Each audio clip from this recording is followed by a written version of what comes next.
Good evening. I'm your host, Karen Hudis. Welcome to this DTC TV series on the Network of Global Corporate Control. Today's broadcast is coming to you live. We're in the middle of a global currency reset, and we've had a few exciting glitches starting off today with a microphone battery problem, and now the teleprompter seems to be going haywire. I had a little bit of a problem in retrieving the teleprompter again. This time I took some good advice and had my USB copy of it. The Network of Global Corporate Control is very interested in what we're doing, and rightfully so, because people have gotten wind of the fact that what we're doing is we are taking back our inheritance, the gold that was set aside at the end of World War II by Jose Rizal, and we're going to be talking a little bit about him. I know that you've been looking at the teleprompter. I put those out because sometimes we get jammed in the when we've got the live streaming. So bear with me. We're working together. One of the things that I forgot to include in the teleprompter that I wanted to tell you is that it's really very important for people to be looking at what the comments are when we post the series after the broadcasts. This is because we're all working together. It's not just me. I'm sitting in the very center of the international financial system. I've been appointed as the overseer mandate trustee by 188 ministers of finance on the board of governors of the World Bank and IMF. This institution was created at the end of World War II.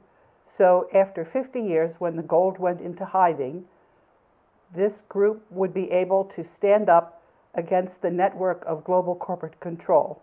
And we're going to be describing what exactly this network is, because it's been studied by 3 mathematicians at the Federal Institute of Technology. And I don't want to be looking down at my paper, but once again, our teleprompter, which was working perfectly before the broadcast, has now gone on the blitz. Anyway, so I'm going to be talking about 3 other segments this week. We're going to be pre-recording because I'm going on a trip. I'll be working with another public broadcasting station in California. We're trying to get the word out, but the most important way of getting the word out is for the people who understand what's going on to reach out to the people and let them know that what they're watching on television is not the reality. The reality is what you're hearing now, what you're reading when you look at the comments section, because we've been bamboozled by this network of global corporate control. They've bought up our newspapers, our media, our Hollywood, and they've created a false reality. And it's important for as many people to know that there is another reality behind this matrix, as many people refer to it, because as we assume control, and you can read from the teleprompter that I also put on the social media today for the broadcast that I'm going to be taping, you can see that the network has really met its match, that the ministers of finance and the people who are getting their ministers of finance to recognize that the people count. It's not the corporations that count, it's the people that count. And we're taking back our world. The way that we're going to do this is peacefully, though, and we have to be very clear about that. If we try to exact revenge, it's going to go badly awry. There's going to be provocateurs. That's what the Network of Global Corporate Control is very good at. We discussed this in the previous session about what the French Revolution was actually doing, who was actually in control during the French Revolution, and also in Spain and any of these other so-called popular uprisings. We're going to have a different kind of a changing of the guard this time around. It's going to be peaceful. I'm not saying that the elites that have been hoodwinking us and bringing us this matrix should get off scot-free. I'm saying that it's going to be peaceful. We're not going to throw them in jail because we don't have the full story. And we certainly don't have the courts to give a fair trial. That's because all of the judges are part of the matrix. In some of the papers that I've been tweeting, you'll see that I tried to get the judges' surety bonds because they betrayed their oaths of office. They're not actually sitting in Article 3 courts that are guaranteed under the Constitution of 1789. As a matter of fact, the Constitution of 1789 in the United States is not in effect. What's in effect is a second secret constitution. We're living in a corporate world. All of the states have been incorporated. All of the counties have been incorporated. The United States has been incorporated. And we'll be talking about this in greater detail. The important thing, though, that I wanted to say and repeat is that we are going to be taking over, and when I say we, it's everyone, including the people that are listening to this broadcast, because humanity is all interconnected. The way our brains work is that we're radio transmitters, and the thought processes are taking place outside of our brains. It sounds preposterous, but this is the way it is. So we've actually changed the thinking pattern of humanity, and that's how we know that the changing of the guard is going to be peaceful. We're going to have a very different kind of a world at the end of our global currency reset. The very first thing we're going to do is we're going to be exchanging the paper currencies, which are all corrupt and issued by private banks. We're going to be exchanging them for currencies that are minted from the gold in the global debt facility that belongs to all of humanity. As I mentioned, I'm the Overseer Mandate Trustee, and we're going to be talking today at greater length about how these assets of the world were put into trust, who did it, and who this man actually was. Who's benefiting from the paper currencies? A secret super entity that has been trying desperately to hide from the people who are getting ripped off. I'm going to be reading a paper that was written by a fellow named Jimmy Mangle, who described the network of global corporate control. What you have to do is follow the money. From a massive database of 37 million companies, Glatfelter pulled out the 43,060 transnational corporations that operate in more than one country. They're all connected by their shareholders. Digging further, Glatfelter constructed a model that actually displays just how connected these companies are to one another through ownership of shares and their corresponding operating revenues. And if you could put that picture up that looks like spotted yellow and red globes, there it is, yes. Those red spots, those are the 147 companies that are at the very center. And we wanted to talk about 1,318 transnational corporations that are the core of the economy. Glatfelter has done a remarkable job of boiling these connections down to the main actors, as well as pinpointing how much power they have over the global market. These ownership networks can reveal who the key players are, how they're organized, and exactly how interconnected these powers are. Each of the 1,318 companies had ties to 2 or more other companies, and on average they were connected to 20. What's more, although they represented 20% of the global operating revenues, the 1,318 appeared to collectively own, through their shares, the majority of the world's large blue chip and manufacturing firms. That's the real economy, representing a further 60% of global revenues. When the team further untangled the web of ownership, it found much of it tracked back to a super entity of 147 even more tightly knit companies. All of their ownership was held by other members of the super entity that controlled 40% of the total wealth in the network. According to his data, Glatfelter found that the top 730 shareholders control a whopping 80% of the entire revenue of transnational corporations. And surprise, surprise, They're mostly financial institutions in the United States and the United Kingdom. That's a huge amount of concentrated control in a small number of hands. Here are the top 10 transnational companies that hold the most control over the global economy. Barclays, Capital Group Companies, FMR Corporation, AXA, State Street Corporation, JP Morgan Chase & Company, Legal & General Group plc, Vanguard Group, UBS, Merrill Lynch. Some of the other usual suspects round out the top 25, including JP Morgan, UBS, Credit Suisse, and Goldman Sachs. The top 49 corporations are financial institutions, banks, and insurance companies, with the exception of Walmart, which ranks at number 15. The rest essentially just push money around to one another. And there's a fun fact about the number one player, Barclays. Barclays was a main player in the LIBOR manipulation scandal and were found to have committed fraud and collusion with other interconnected big banks.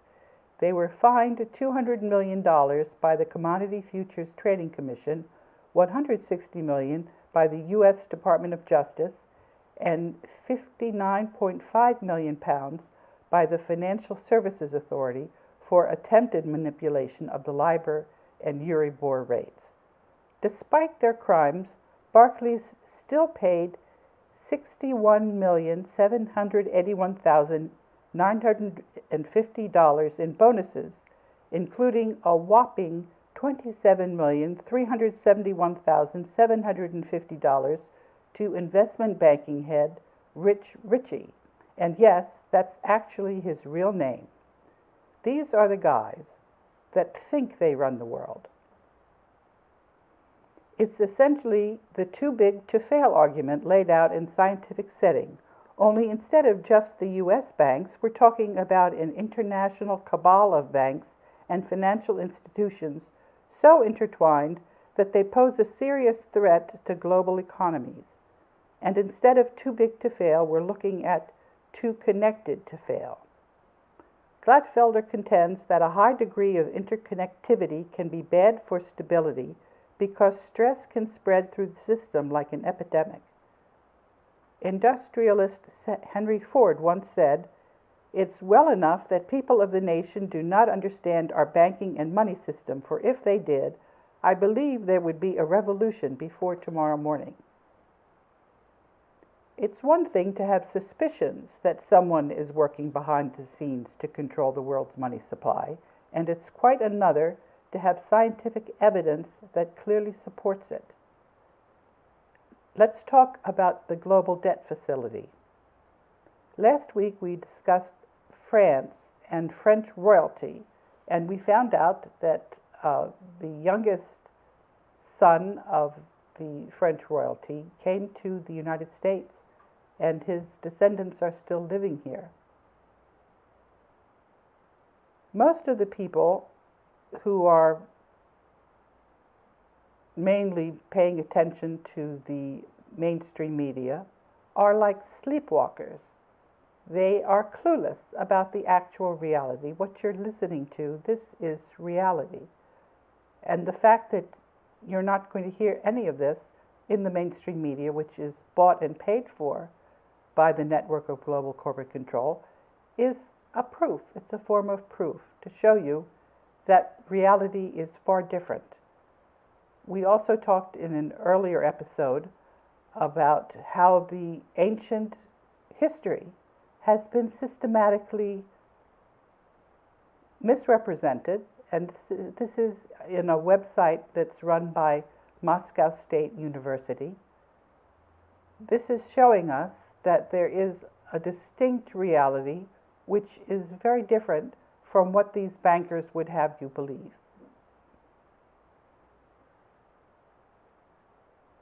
Let's talk now about Jose Rizal. He is the hero, the Philippines hero, who put the world's assets in the global debt facility. He did this when he was the superior general of the Jesuits. That's the Society of Jesus. And before that, He was he was a Malay, although we were led to believe that he actually had English royal blood. This was a story that was given to me by the person who told me about the gold in the global debt facility, and I usually tend to believe what I'm told, but as things have moved along, I've learned to be a little bit more discerning, and that's something that you're going to have to learn to do as well. You're going to have to work together in small groups because you cannot rely on the existing corporations or the non-governmental organizations. Many of the people that are heading these institutions have been put there to lead you astray, and you're going to have to learn how to think for yourself. This is something which used to be taught in the schools. Now what we're taught is not something that is going to help you learn how to reason. You're going to have to pick this up yourself. And the best way to do that, as I said, is in small groups that you have put together yourself, working groups, and meet regularly. These groups are going to be the backbone of the decision making as we go forward in the global currency reset. And yes, the global currency reset is happening. If you read the comments in the archives of these broadcasts that we're putting out, you'll see that people are very impatient. They're saying it's obvious if there were going to be a global currency reset, it would have happened before now. No, it couldn't happen before now because I'm dependent on people to be aware of the difference between the reality as it really is and the false reality, the matrix that is perpetuated by the mainstream media that's owned by the network of global corporate control. But the thing about this network is it's actually bankrupt. The world's gold is owned in this trust for the benefit of humanity. And what I've been doing in the intervening years that I've learned about this reality as a lawyer is I have been filing liens, and the Federal Reserve is now, it's ready to be put into receivership. People wonder, what is receivership? Receivership means that they have actually lost the right to call the shots. The ones that are calling the shots now is a coalition on the Board of Governors. If you're wondering about why the Board of Governors is biding their time, that's because the network of global corporate control using paper money has bribed all of the politicians. They've bribed and moved around the personnel in the military. They've intimidated many loyal people. That's also one of the reasons why it doesn't really make sense to punish people during the global currency reset, because this system has been so comprehensive that even if somebody wanted to do well and do right, the cards were more than stacked against them. The only reason that I persisted is because at the beginning I had no idea of what I was up against, and then in 2004 I was given a power transition model from the Department of Defense, which showed me that the game could be won. I was looking only at the game inside the World Bank and IMF, but that is what you call a microcosm. It's the way the country's votes are weighted, and that means that the power structure inside the World Bank is exactly as the power structure is outside the World Bank. So let's talk about José Rizal. One way to know whether information is correct is to look at its internal consistency over many years. Mike Breakey sent us more information about José Rizal, the Superior General of the Jesuits, from 1942 to 46. In an earlier episode, we learned that José Rizal called his gift to humanity in the global debt facility the proclamation and declaration of the gift of love. I'd like to give you more information about what José Rizal was like as a man. We learned that José Rizal was homeschooled because his brother, Paciano, who was 10 years older than José, wanted to protect Jose from the abusive Spanish friars. In 1882, Jose left the Philippines at the age of 21 to study in Europe. Jose was one of the brightest minds of the late 19th century. He spoke 22 different languages and became an ophthalmologist and received 2 doctorates. Jose Rizal wrote 2 books. One was called Touch Me Not, and he wrote a sequel called El Filibusterismo, about Spanish oppression in the Philippines. Rizal excelled at martial arts, fencing, sculpture, painting, teaching, anthropology, and journalism, among other things. And let's show the sculptures that Jose Rizal did. Thank you. Historian Gregorio Zaides said that Jose Rizal was the Leonardo da Vinci of the Philippines. An interesting thing about Jose Rizal is that he was psychic. Some of the episodes that Rizal wrote about actually came to pass years later. His biographer, Austin Coates, wrote about Rizal's psychic abilities, and this is a quote: "The prescience, that is, the ability to foresee, of Rizal, in which dreams contributed only a small part, was extraordinary, verging on the psychic. In his novels there are numerous scenes describing incidents which long after the books were published, and heaven knows with no volition on his part, actually took place in strangely similar conditions in his own life. In some cases the resemblance between the fictional scene and the subsequent actual event is so close that in memory one is apt to confuse the two. I can think of nothing else quite like this in literature." We also know that Jose Rizal was very courageous and moral, and had a great deal of empathy.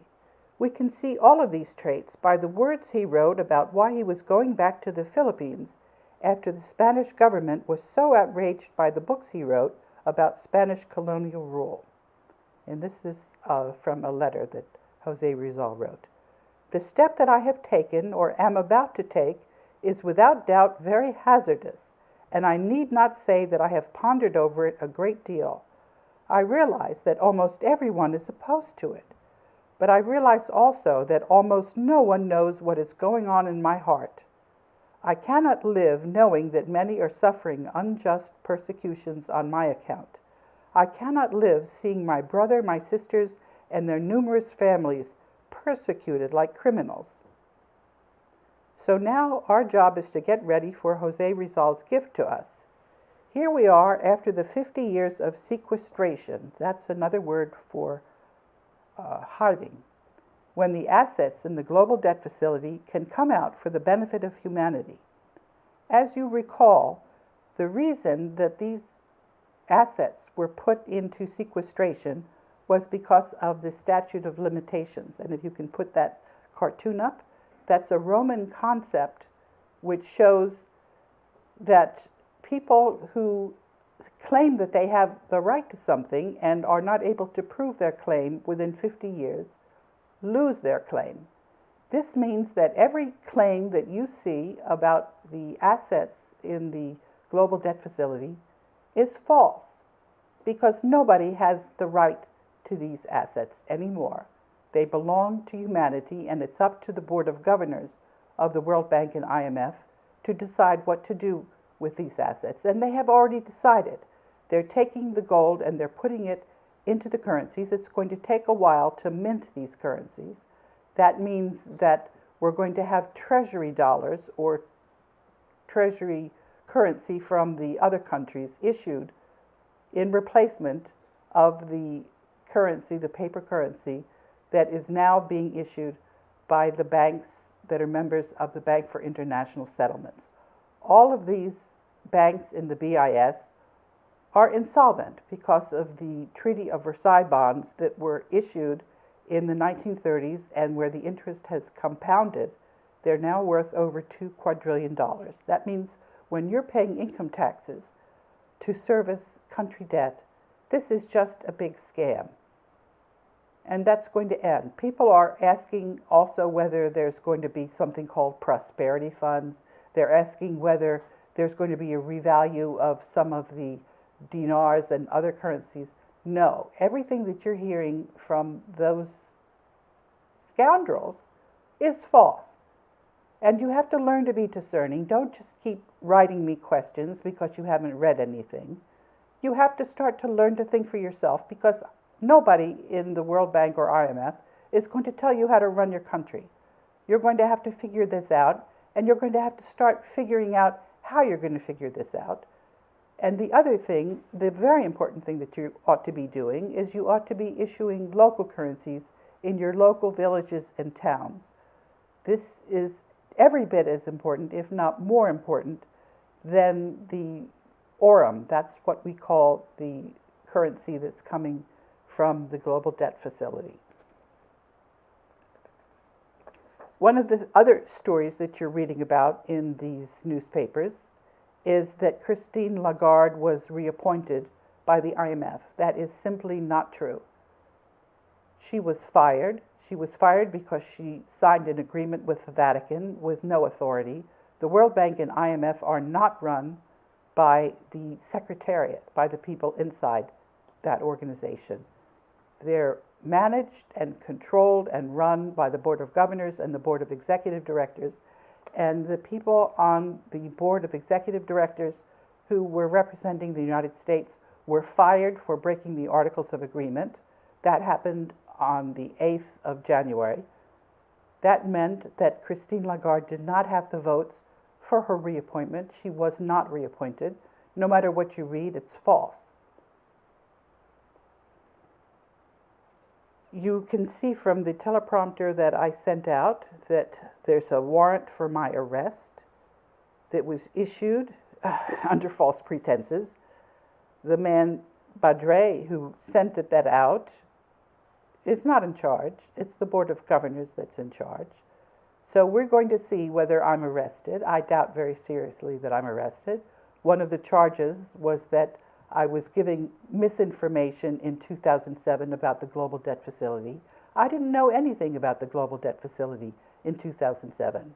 But what I did know was that there was fundamental corruption, and I sent that information also to the current Superior General, Adolfo Nicolas. So Adolfo Nicolas knows very well that I was illegally fired, and since then I've been reinstated. I was reinstated first by the Board of Executive Directors, and then later in settlement of a lawsuit when I bought a World Bank bond. That lawsuit was settled by the Board of Governors. So although I'm not inside the World Bank building, I am very much employed by the World Bank. You see that on the stationery that I write and the letterhead. So anybody that wants to choose about what the reality is, whether it's the mainstream media that's paid for by a bankrupt network of global corporate control, you can see how things are going to play out. I'm told that we're just about ready to wind down. You can also look at, when you look at the teleprompter, you can see what I've been writing to the Attorney General of the District of Columbia, because the United States was governed under martial law. That martial law has ended. The Board of Governors has said that the United States is now in an interregnum, and that means that all of these elites that think that they have the right to bamboozle you are going to find out that you really know what's actually going on. I'm going to be posting this teleprompter and this video afterwards, and we can continue in the comments section. I'd like to thank you for listening to another segment of the Network of Global Corporate Control. Until next week, I'm your host, Karen Hudes.